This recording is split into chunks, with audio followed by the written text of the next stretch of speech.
Wow, how cool is that? So we've got a nice laser beam going right there.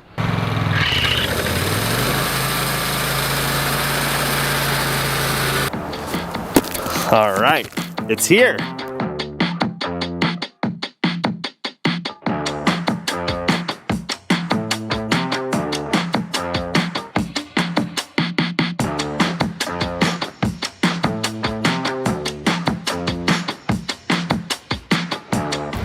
This is a gadget that's going to save us a tremendous amount of time sawmilling in the future. It just arrived.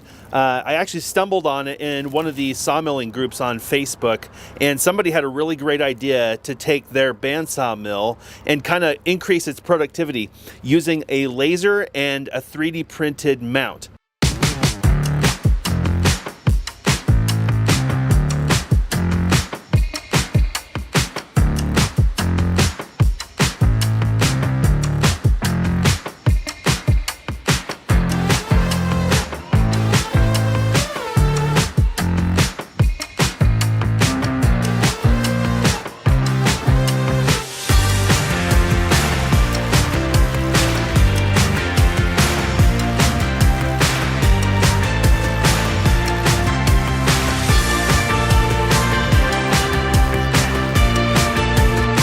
We are getting ready to start a timber stair project, and that means a bunch of sawmilling. If you love sawmilling, you want to buy a sawmill, or you're just interested in sawmilling, you're going to want to stick around because what's in this box is going to be a ton of fun. We have done a ton of sawmilling as part of building our timber frame debt-free dream home, and I'm always looking for ways to make sawmilling easier and more fun. I know it sounds crazy, but even though you have a sawmill, it's a lot of work, and so the temptation is sometimes when you probably should sawmill is to just buy the material anyway. I happened to stumble on this little gadget in a sawmilling Facebook group recently. After having sawmilled 55 logs into a timber frame in 3 weeks, I'll tell you, a lot of that greenhorn newness, the honeymoon of owning a sawmill, goes out the door really quick. And you learn that sawmilling is a ton of work, but it can be a ton of fun. And so what I'm looking for is, after everything I've done, what are some little tips and tricks that can make sawmilling a little bit easier? This gadget is a small laser that mounts to a bandsaw mill head. It might actually mount to more than a bandsaw, but that's what the original kind of marketing was on it. It has a couple of strong magnets that are designed for it to mount to the saw blade cover. And then its job is to project a laser line. It's got this little 3D printed mount for this laser projector, and then a small power converter, and it's designed to connect to the battery on the machine, making for quick work. And then they installed this quick disconnect here so that you can leave the power converter installed, and you can maybe disassemble or dismount this quickly, probably to protect it from weather. I'm not really sure that this is really designed to just sit out in the weather all the time. Being that it's kind of a precision instrument, I probably would take it off the sawmill and just recalibrate it every time we start the sawmill. Some of the higher end sawmills have these types of gadgets on them. They're usually called a head rig or something like that. And they cast this line down the log, and it helps the sawyer, who's usually working remotely. They don't sit here by the mill head. They're sitting in a cab or something like that. It helps them to see or visualize a hypothetical cut in the log from where they are. So if you just imagine drawing a straight line down the log like this, that way they can kind of rotate the log and use all this machinery that they have to manipulate these heavy logs and visualize the cut, and then away they go. And obviously these are highly efficient modern technologies that allow sawmills to crank out a ton of wood with a very high level of precision. The problem is, us little guys, well, we don't have all that technology. So what happens is we have to sort of use measurements, like say off the bed rail here, to kind of visualize where we want the kerf to start. And then we have to go down here and adjust the log and kind of come up with an idea about where the kerf might end based off measurements on the bed rail. And then we have to kind of make sure everything's right, and then you make the cut and see if you're actually right or not. Obviously, a sawyer with any amount of experience at all is going to be pretty efficient at this process. On this smaller mill though, especially without all the hydraulic accessories that rotate the log, lift and level the log, especially when you get into wood that has a lot of taper. This process can be pretty laborious and time consuming, and it means that I spend a lot of time down here in the sawdust getting wet, and it's a lot of work. I'm not trying to complain, I'm just saying that these are the realities of this process. And so hopefully this gadget will help save a tremendous amount of time, and we can get a lot more sawmilling done. It'll be a lot more fun. So one of the first things you do typically with a sawmill is think about the taper that's in the log. So just imagine as a tree grows, it gets more narrow toward the top, right? But the problem is if you laid that log on a sawmill and you just take a cut, you're going to make a really weird cut. So what happens is the log ends up getting leveled. Both ends, if you will, draw an imaginary line through the heart of the log, and you want that log to be fairly level. That way you're kind of creating the most ideal, most efficient piece of wood that happens out of this particular tree. And of course, as trees start bending and twisting and getting all kinds of weird shapes, this becomes quite a fine art. So normally what I would do to start on a log, especially if it's a really high value log, just imagine this is a really long log and you're trying to cut this amazingly beautiful beam from it. It warrants quite a bit of setup. I think people have this imagination that sawmills are just like these super fast machines that are crazy. Watch out, they make logs like crazy. And the truth is, when you get to making beams and high precision, it's amazing how much time is spent in the setup, and then the cut happens very, very quickly. It's really no different than woodworking or anything else like that.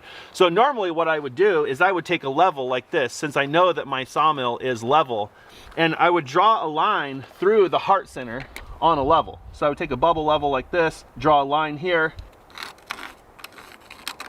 and what that does is it gives me an idea how high the heart center is off of the bed rail. And since the bed rail is consistent, I can then go to the other end, draw a line through the heart, and do the same thing. So if I measure here, based on my eyeball looking across that line, we're 8 5/8 to the heart center. So now if I come to the other end and do the same process, it gives me some idea. Now, this is kind of where the art of a sawyer comes in. You have to kind of imagine where the center of the log is, not just where the obvious heart center is, but maybe where you feel like the heart should be based on the shape of the log. So I'm actually going to aim about right there and make my line. So our other side was 8 5/8. This side looks like it is about 7 5/8. So there's actually an inch taper in this log that needs to be dealt with. So we would normally then jack the log up and have to measure and measure and measure and measure, because the problem is every time we change this end, it's always possible the other end is changing.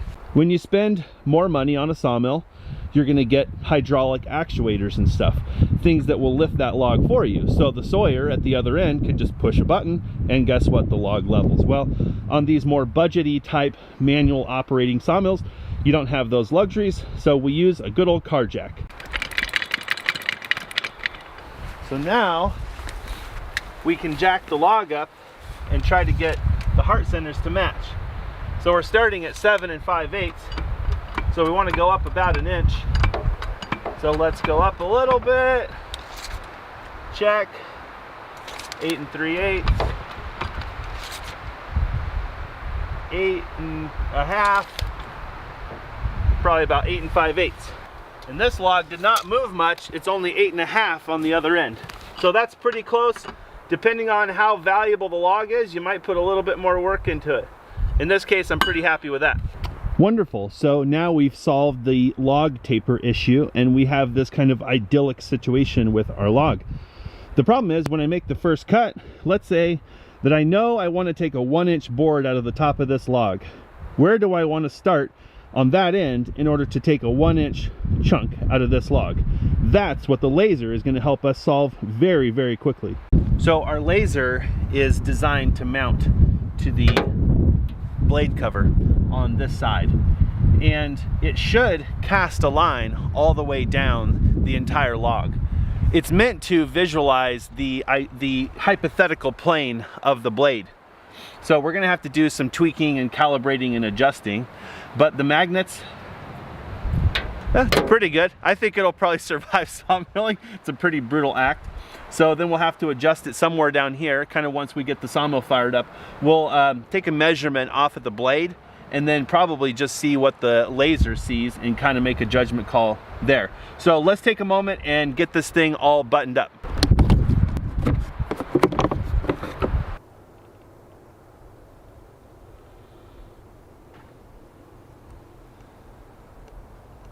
Wow, that was super easy. So just quick connection, double stick tape that down and plug everything in. I don't want to connect this permanently to anything because I can tell this is gonna need to be removed from the sawmill. And so this can just come up into the battery box, and then at the end of the day, after we're done with sawmilling, we can just unplug it, leave all this stuff in the battery box so it's protected. So the only thing that can get to it are the yellow jackets and the masonry wasps. And then when we start up sawmilling, we'll just plug it back in. Wow, how cool is that? So we've got a nice laser beam going right there. Of course, I want to be careful I don't get my eyes in it, so just trying to be careful with the camera. But you can get a good idea. There it is. And so what we need to do now is give it a little bit of an adjustment and see if we can get it to line up with the blade there.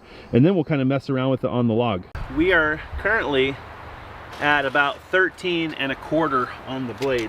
We're at 13 and about fat 3/8. So we just need to make a small adjustment to the laser here. 13 1/4 there. So I think I went a little too much. Oh, 13 1/4, but I already see a problem. We are, you know, probably a couple inches down on the blade here from top of that log. And so you can see the laser there. Can you see it? Ooh, it's really faint right there. And that's not good. Oh, okay, all right, okay, I'm gonna back off a little bit here. I'm starting to see it. I think it's right there. There it is. Okay, so it just kind of has an interesting hue. Not sure the camera can even pick up on it, but there is a green line there, and it's faint. So let's follow it down. I'm still seeing it right here. You can kind of see it on my hand. So here's the line. Let's see. Boy, I'm kind of losing it down here. I don't know. Okay, there it is. Yeah, I don't even see it on the log. Or do I? I don't know. I can't tell you. According to this, it's about right there on my hand. But boy, I can't see it on the log. I really can't. The reason this is concerning is it's an overcast day. If you're gonna see the laser, it's gonna be today. Because when the sun comes out, you can pretty much kiss it goodbye. Wait, hold on. Look at that. That's super visible. So what am I doing wrong here? Do we need to move the laser closer? Is that what's going on? Let's try that. Let's see if we can move it a little closer. Well, it definitely is helping on the back side. So that made a pretty big difference. The problem is we don't know if the laser's right now. So give me a minute, I'll adjust it. Okay, I moved the laser as close over here as I could to the log, and I would say that's an improvement. But you know what's really strange about this? You can't see the laser as good from the other side. Check it out. That's the same log, the same laser. Isn't that kind of bizarre? There's something maybe about the wood or the reflectivity. It's kind of bizarre. You would think it'd be the other way around. I see another challenge here, and it just kind of dawned on me that this laser could end up kind of misrepresenting the log, or the blade. So we need to make sure that the laser is fine-tuned, and I'm not really sure how. It's not self-calibrating that I know of, but man, that looks like really close. I wonder if we can change it. Oh yeah, we can. There we go. So we can just get it to peak like right there where it's kind of clipping the edge of the level. It's definitely not a piece of cake, other than I guess you could just take a log cut, right? You could just make a cut and then do the same thing, and that would be accurate. But what if you don't want to do that? What if you want to, you know, set your log up first before you calibrate your laser? So that should work fine as long as your blade is level. So here we are. This log isn't even a 10-foot log, maybe 8 feet. It looks like we're really struggling when we get down here to the end of the log. So I'm not sure. It's really hard for me to say right now if I was in full sun. Maybe the sun will just pop out, whether this is gonna work or not. Okay, I've done a bunch of diagnosing off camera, and the kind of consensus is, yeah, it's not that good. So we're trying to kind of figure out if there's anything we can do. We've tried moving the laser closer to the blade itself, moving it out, thinking that maybe it would cast a better line to the log, and I'm just gonna say there's not really a great setup. When we move it really close, we get a great line on the inside of the log. Right now, we're as far out on the mill head as we can go, and you can tell it's very hard to see the line on the log, even in the front here where you would want to visualize the log. It's definitely challenging to perceive. You can kind of get your eyes to adjust to it, but it's difficult. We did quite a bit of kind of testing and calibrating to get the laser to be flat, true, and level across the whole sawmill. And I'll tell you, it's quite a bit of work. It's something that I would not want to do every single day if I was going to come out here and just mill a few boards. And being that we want to not leave the laser connected for fear of weather issues, to think that you would have to set this thing up every single day seems like a lot of work. So it's kind of strange, but clear over here, not near the sawmill, check that out. I got a pretty nice line on me.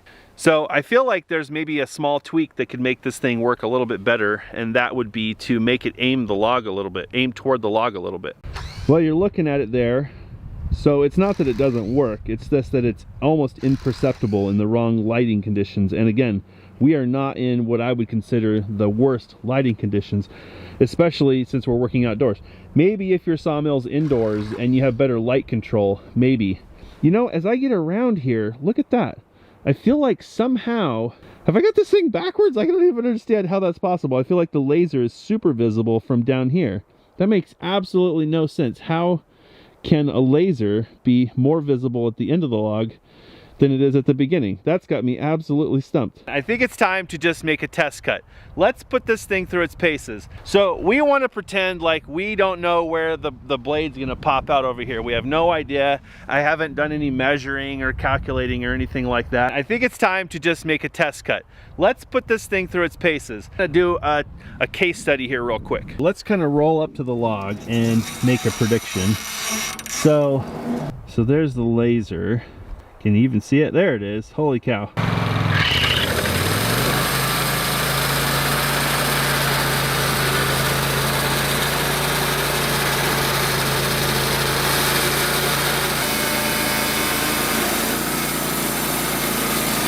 What do you think? Is it gonna happen?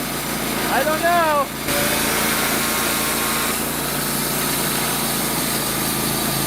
So let's get rid of that. Take a moment, enjoy the beautiful wood. It's lovely. Wow. Okay, so I've done all the work to get the laser here lined up with the edge of that kerf. And assuming nothing changed with the calibration here, it should be here. Boy, it's very close, maybe within an 1/8 or so. It is on the log. Boy, you can barely see it.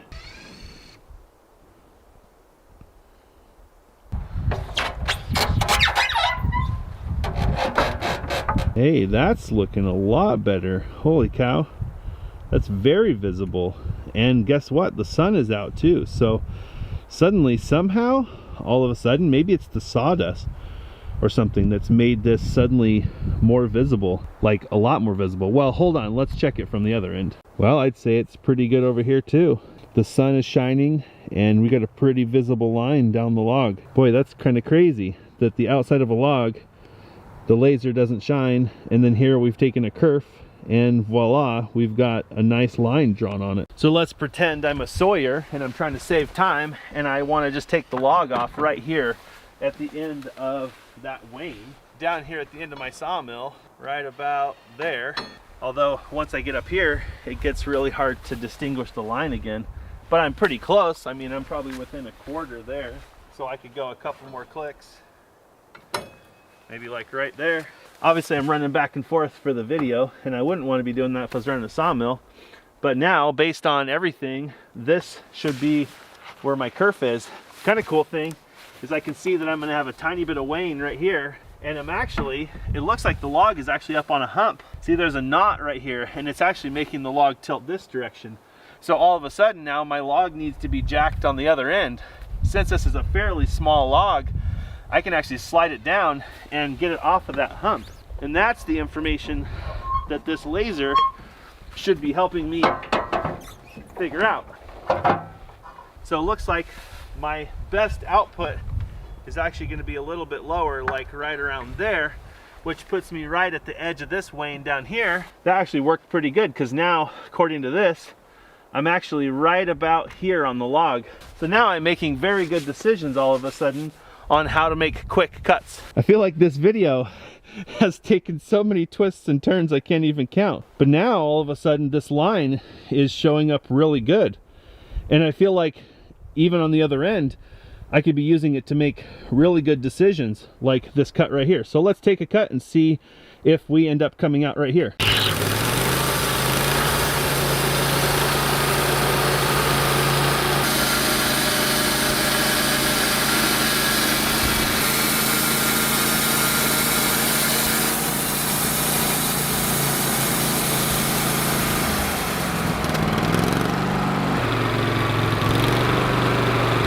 Well, I would say we did pretty good. I don't think that we nailed it, but we're very, very close. So there's the line, and there's our kerf. I mean, pretty good.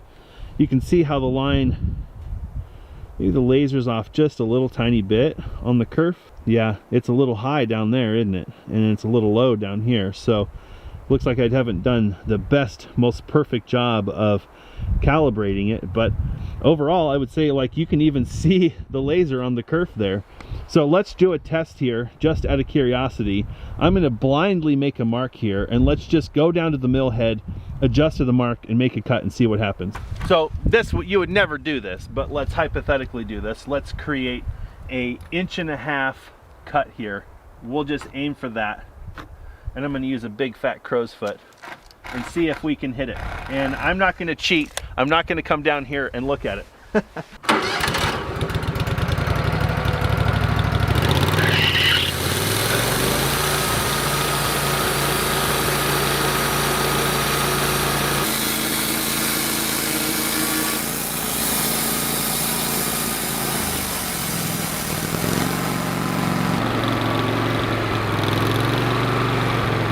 Not too shabby. I mean, we're not going to be making finish grade here, but what is that? Probably within an eighth, a fat eighth.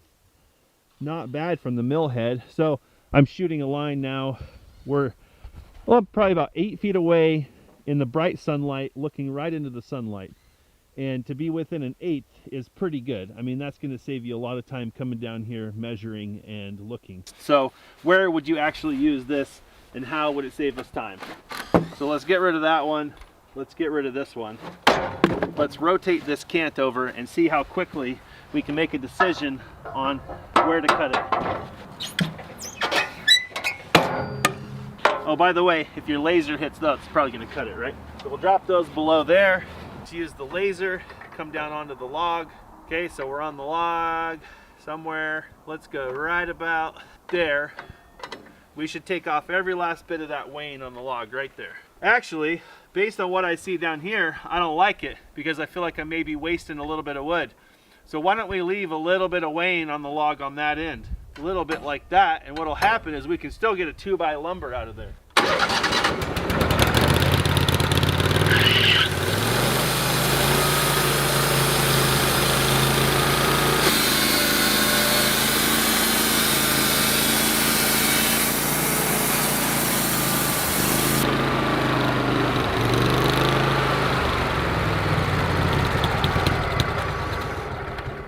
Worked perfectly. I'd say after all the fuss budgeting, getting this thing set up, it is starting to do exactly what it's supposed to do, and that's helped make faster decisions with a lot less running around in the mud. So instead of having to come down here with my tape measure and pull a measurement off the bed here, and then go down there and just double check and check all along here, okay, like, well, what about there, what about over there, what about where there's like a little extra belly in the log, what about that, oh, okay, right here, all right, right there, looks good, let's hit it. And voila, we've got a very nice cut. So I could very quickly rotate this again and take the same cut, and I'm working extremely efficient now, which is crazy because a few minutes ago I thought this was a lost cause.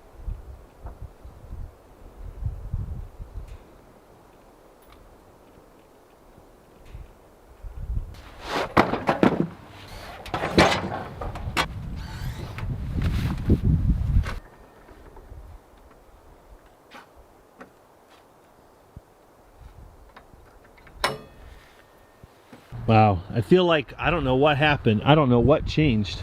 I can't for the life of me understand what changed from the first log that we were working on. Has the lighting really changed that much out here? I'm not really sure. But I can't figure out why this is suddenly so visible, where before it was just throw it away. I mean, it's just pure junk. And look how good it looks now.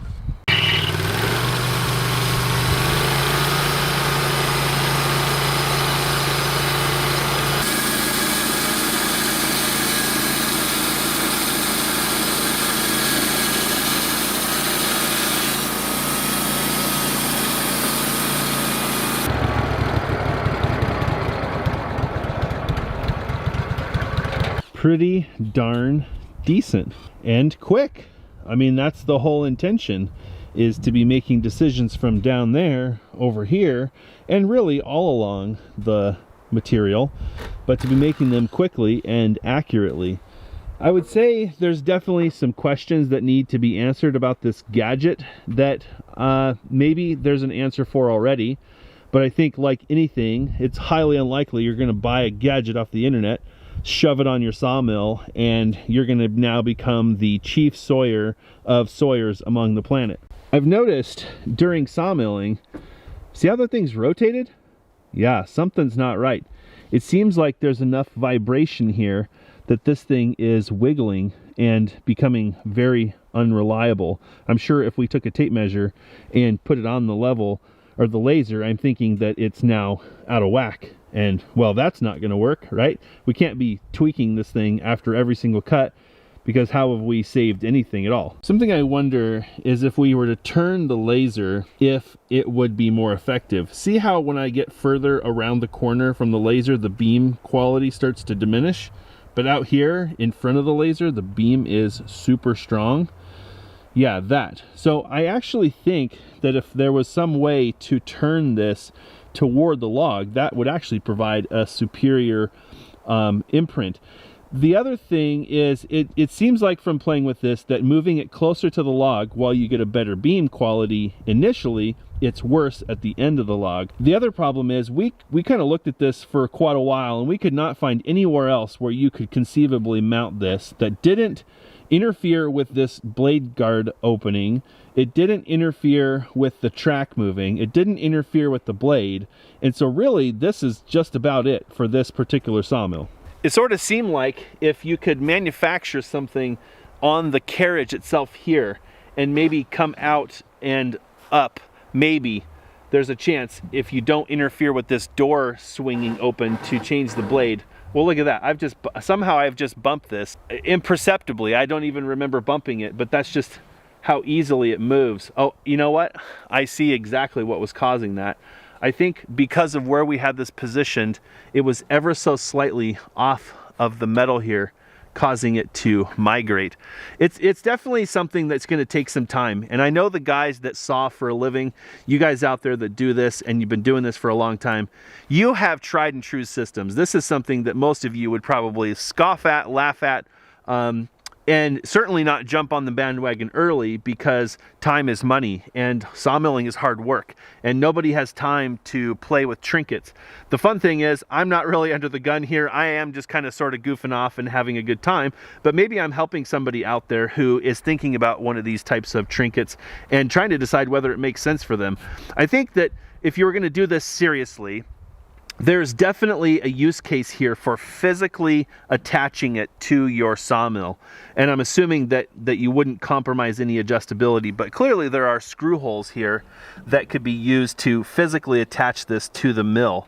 And that may get rid of any and all of this fuss budgeting that just comes with being magnetic. The problem to me at that point is you're gonna have to come up with some way to cover the device, because you're gonna have to leave it out in the weather.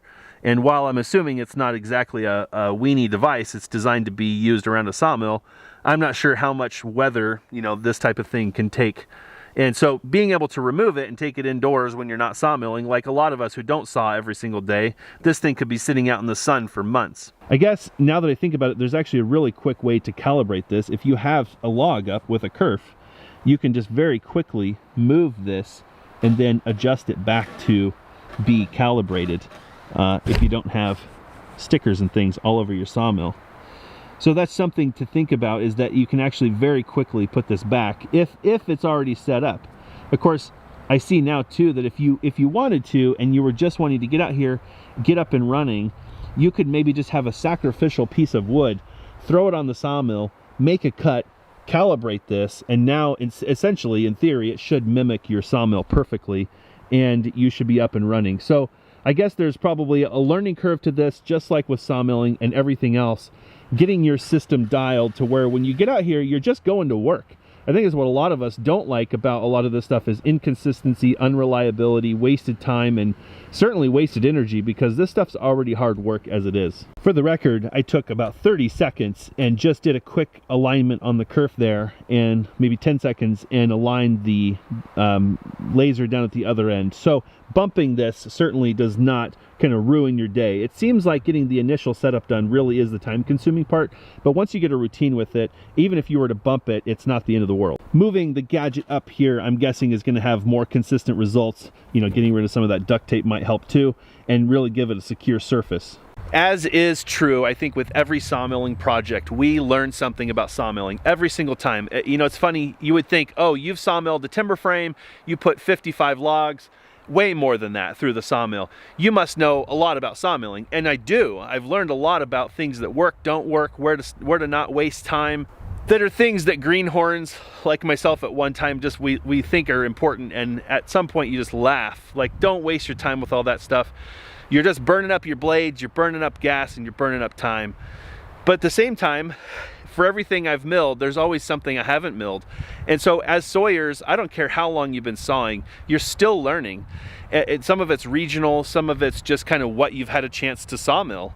For example, we don't have much hardwood around here. So a lot of the guys across the country that are out there doing hardwood, I got nothing. I have no idea. But a lot of those guys may not be sawing big timber frames with 28-foot long timbers that require an exceptional amount of dedication to get within a 1/16 over 28 feet. So it really comes down to what kind of sawing you're doing, and you're always going to be learning no matter what. I'm sure the person that makes this laser is cringing if they're watching this video, because they're like, that knucklehead is making an idiot out of my device. And I think that what's fun about these videos is that I'm a real person, and I really bought this, and I really read the instructions, and I really put it on my sawmill, and I have no help. I've had nobody give me tips or tricks, nobody guide me through this process. So it's fairly realistic about what you could experience if you're going to buy something like this. And I know a lot of the people in the Facebook group where I saw this device had a lot of questions, and maybe this device or this video will answer a lot of those questions if they end up seeing it.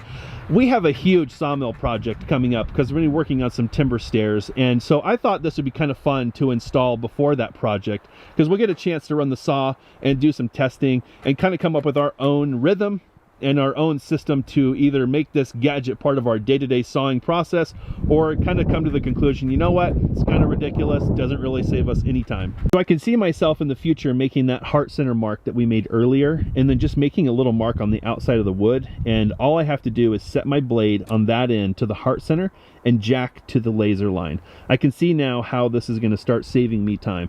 And then the decisions we've been making here, and really this is not a great example because some logs with branches and things have a lot of character in the edge of the log, and when you're really trying to be that precise sawyer and get that last little bit, like if you're, and I can tell you as someone who sawed a lot of logs to the nth, that's something that sometimes is extremely important, where you are literally looking for an 1/8 or a 1/16 in a log, and how to not have too much wane and all these things. And this laser just helps you to visualize the blade travel all the way down, and so you can really make those decisions quickly. So I'm not really sure. I'm gonna have to kind of play with this. I think it's gonna be something we're gonna play with on the next few sawmilling projects and really see how it fits in. But I can already see how I don't have to spend as much time running back and forth, back and forth, back and forth, measure that, measure this, measure that. I can just quickly look up and tell whether the log is cantilevered or whether I'm leveling what I want to be doing or not.